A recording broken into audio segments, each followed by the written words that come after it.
حدثنا موسى بن إسماعيل قال حدثنا وهيب قال حدثنا أيوب عن عكرمة عن ابن عباس أن النبي صلى الله عليه وسلم سئل في حجته فقال: ذبحت قبل أن أرمي، فأومأ بيده قال: ولا حرج.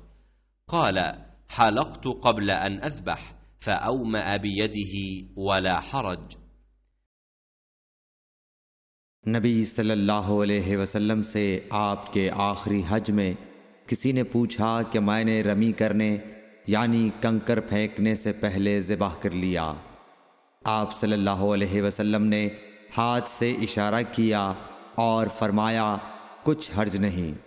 किसी ने कहा कि मैंने ज़िबाह से पहले हलक कर लिया। आप सल्लल्लाहु अलैहि वसल्लम ने सर से इशारा फरमा दिया कि कुछ हर्ज नहीं। सही बुखारी हदीस नंबर 84।